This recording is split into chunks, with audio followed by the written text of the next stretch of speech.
The strange world of sex in the Middle Ages in the shadow of castles and cathedrals. The Middle Ages was not only an era of knights, kings, and crusades, but also of secrets, shame, and desire. Behind the sermons of priests and the chants of monks, medieval society lived with a strange, often shocking view of sexuality. From bizarre rules imposed by the church to dangerous beliefs about the body, to the hidden but thriving world of prostitution, sex in the Middle Ages was anything but ordinary. Tonight, we uncover the forbidden.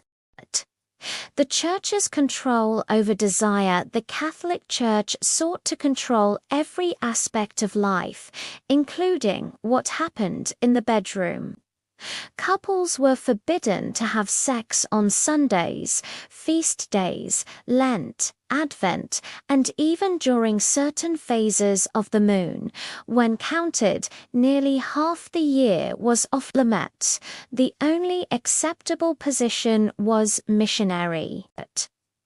Anything else risked being condemned as sinful or even demonic. Passion itself was seen as dangerous. Sex was not for pleasure. It was a duty, a way to create children. The Church preached purity. But people's desires never disappeared. Strange medieval beliefs about sex superstition guided much of medieval thought about the human body. People believed the gender of a baby depended on which side of the bed the couple slept on. Eating certain foods before sex, onions, beans, or cheese, was said to shape a child's looks or temperament. Doctors warned men that too much sex would drain their strength and shorten their lives. Women, meanwhile, were thought to suffer if they did not have sex. Physicians claimed lack of intimacy would cause hysteria or even suffocation of the womb. To the medieval mind, sex was both medicine and poison. Chastity belts, myth or reality. One of the strangest symbols of medieval sexuality is the chastity belt. Legend says knights leaving for the Crusades locked their wives in metal belts to keep them faithful. But, in truth, historians now believe most chastity belts were myths, later inventions, or curiosities displayed in museums. Yet the idea of controlling women's bodies was very real, whether through strict laws, religious shame, or violent punishment. Adultery and public humiliation. Adultery was a scandal that brought brutal consequences. Women caught with lovers could be paraded half naked through the streets. Men were sometimes forced to wear animal costumes, mocked as beasts. In some places, adulterers had their hair shaved off as a lifelong mark of shame. Sex was not just private, it was public, moral, and dangerous. The bizarre world of prostitution. Nowhere were the contradictions of medieval sexuality clearer than in prostitution. Despite the Church's warnings, prostitution was widespread and in many cities even regulated. In Paris, London, and Florence, brothels were legal, taxed, and sometimes owned by kings or bishops. Prostitutes were forced to wear distinctive clothing, often red or striped, so their trade was always visible.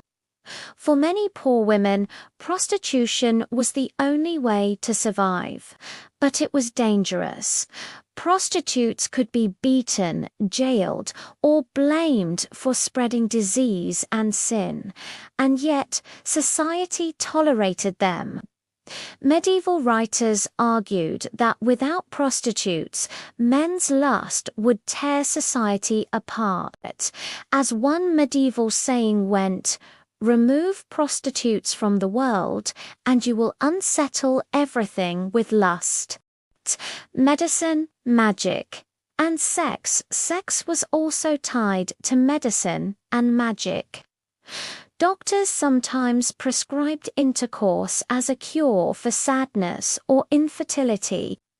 At the same time, magical potions and charms were sold to arouse passion or to prevent pregnancy.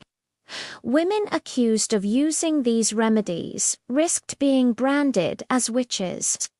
Here, love, medicine, and sorcery became dangerously intertwined. Trials, tests, and humiliations. Even the courts dealt with sex in bizarre ways.